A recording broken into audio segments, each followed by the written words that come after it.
U.S. Vice President Joe Biden says the United States and Turkey are prepared for a military solution against Islamic State in Syria if the Syrian government and rebels are unable to reach a political one. We do know that it would be better if we could reach a political solution, but we are prepared.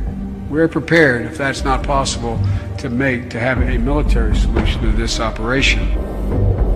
The U.S. Congress has quietly moved forward with an authorization for use of military force against ISIS. Also known as an AUMF, it is required by law to conduct military operations longer than 90 days. The proposed legislation is already being referred to as a declaration of international martial law and an Unlimited War Powers Act for the president. This resolution is a total rewrite of the War Powers Clause of the United States Constitution. Let's be clear about that.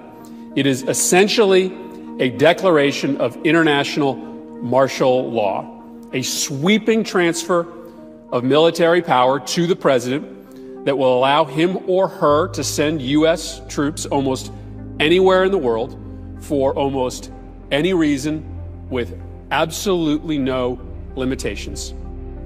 Now, Article 1, Section 8, Clause 11 of the Constitution, it vests in Congress the responsibility to declare war. Now, many of us on both sides of the aisle have been arguing for over a year that the president right now has exceeded his constitutional authority in continuing military operations against ISIS without specific authorization from Congress. The current military campaign against ISIS is now officially a year old and has been conducted without an authorization of force by Congress, which technically makes our campaigns in Syria and Iraq illegal. That's right, illegal. And that's why they're pushing to pass this law now, just like the other laws they pass that violate our Constitution. The USA Freedom Act, the US Patriot Act, the NDAA, so on and so forth. Illegal and nobody cares. What's wrong with you? Your station is corrupt. Oh, okay. Are you some kind of a constitutionalist? This administration attempted to propose an authorization for use of military force with restricted ground operations, but that was rejected by Congress. As you can see in this article dated January 10th, the Senate Majority Leader reiterated his objection to the President's proposed authorization of force. However, last Wednesday, that all changed. Now, all of a sudden, they want war. On top of that, yesterday we had the Vice President in front of a camera on the world stage quoted as saying expanded military operations were well in the works. So they've decided to go back to war in Iraq to send troops to Syria, and we just don't know it yet. Pockets of ISIS are now believed to exist in Mali, Libya, Egypt, Tunisia, Somalia, Lebanon, Syria, Iraq, Afghanistan, and in most European countries. We could be bombing radicals in London the day after this authorization takes effect. Think about that. This authorization of force extends the endless war on terror to every country where we fund terrorism. Let me say that again. This authorization of force extends the endless war on terrorism to every country where we fund terrorism. What's wrong with you? Your station is corrupt. Oh, okay. Are you some kind of a constitutionalist? Can you tell us what the total number of trained fighters remains? It's a small number, and the ones that are in the fight is we're talking four or five. Are we going to supply air support for the people we train to fight ISIL? We are, Senator. Do those same people want to take a side down? We're talking four or five. The ones that we are supporting right now are focused on ISIL. Do they have a goal to take a side down? Senator, I don't know. What do you mean you don't know? Well, the ones we're supporting, I don't know because it's a small number. Do you think most people in Syria want two things? They want to fight, they want to destroy ISIL and get rid of Assad, the person who's killed 250,000 of their family? Is that really a mystery? No, it's not. It's not a mystery. Okay, is Russia going to fight for Assad? Russia is fighting for Assad. Will Iran fight for Assad? They are doing that, sir. Will Hezbollah fight for Assad? They are doing that. When the people we train to fight ISIL turn on Assad, which they surely will, are we going to fight with them? to replace Assad? I can't answer that question, Senator. Can you answer it, Secretary Carter? Yeah, just to be clear, let's take the... That day is coming. YPG, Kurds, do you see a scenario where the people in Syria don't take on Assad? The people that we are equipping, It's a small number. are people who live in or come from ISIL-occupied territory, and do they want to take Assad down? Defeating ISIL. And do they want to take Assad down? For the most part, they're focused on defeating. Do they want to take Assad? Have you asked them?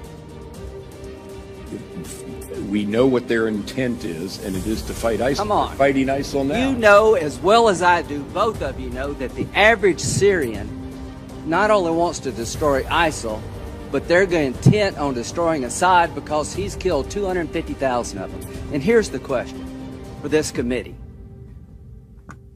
How do we leverage Assad leaving when Russia's going to fight for him, Iran's going to fight for him, Hezbollah's fight for him, and we're not going to do a damn thing to help people take him down? The Russians are conducting military operations in the Middle East for the first time since World War II. Bombing the people that we are supporting. It's a small number. Steve, let me just say this. It's an embarrassment. So with the additional steps I ordered last month, we're speeding up training of ISIL forces. A shocking story today, everyone, in the Wall Street Journal. It says our American dollars may be getting into the hands of ISIS. ISIL forces. The money is reportedly getting funneled through Iraq's central bank into Iranian banks and then possibly to terrorists. It's an embarrassment.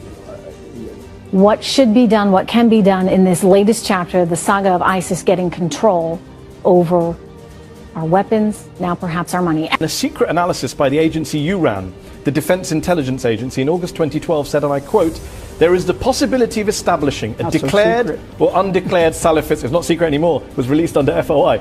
The quote is, "There is the possibility of establishing a declared or undeclared Salafist principality in eastern Syria, and this is exactly what the supporting powers to the opposition want in order to isolate the Syrian regime." Your agency was saying, quote, "The Salafists, the Muslim Brotherhood, and Al-Qaeda in Iraq are the major forces driving the insurgency in Syria." In 2012, the US was helping coordinate arms transfers to those same groups. Why did you not stop that? You are basically saying that even in government at the time, you knew those groups were around, you saw this analysis, and you were arguing against it, but who wasn't listening?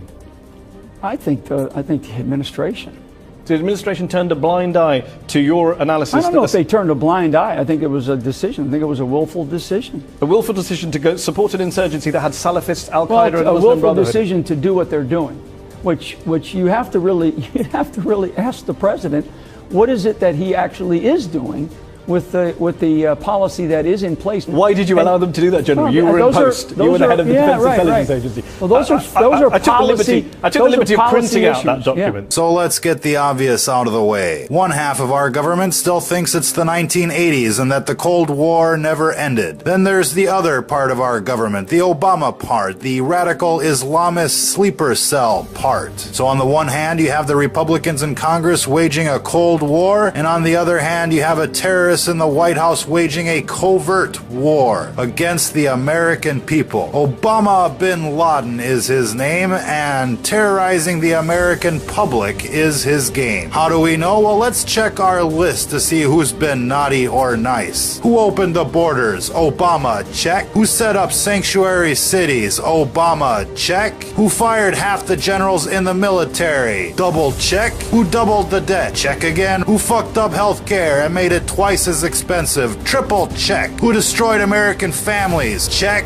Who signed free trade agreements that ships jobs overseas? Check. Who ships guns and money to terrorists? Check. Who put in place free speech zones? Check. Who militarized the police so our country could look like Nazi Germany? Check. There's one thing missing from our list, however. Obama bin Laden still hasn't dragged us into World War III. But don't you worry, they're on the road to success. They're mooning the Chinese and they're shining the Russians. They're just begging for a war. First, they staged a revolution in Ukraine, but that didn't work. Then they downed MH17 and went as far as to blame the Russians when it was obvious that they had nothing to gain from that situation. But that didn't work, so they started buzzing the Chinese military bases, and even that didn't work. But recently, they downed Flight 9268. That, however, might work. But you're saying to yourself, well, that was ISIS. I saw it on the TV. Well, ladies and gentlemen, ISIS is a subsidiary of the United States government. Haven't you been watching the news? They have been bought and paid for with our tax dollars. But why, you say, why? Obama bin Laden wants to destroy America, to avenge the injustices of his ancestors, and to set up an Islamic super state for his brotherhood. What we need here, ladies and gentlemen, is a law that allows us to recall our elected officials. Countries do that all the time. Even the state of California can recall their governor. And why do they do that? Because you can't trust a politician. We need to be able to dissolve government and call special elections like every other country can. We can even call it the total recall provision. If companies can fire an employee, then we should be able to fire a politician, especially one as treasonous as Osama bin Laden. That's the only way, folks. You wouldn't buy a car without test driving it first, would you? Well, we should be able to test drive our politicians just the same. We give them until summer, and if we don't like the sound they're making, well, we can just re-vote in November. It'd be the same price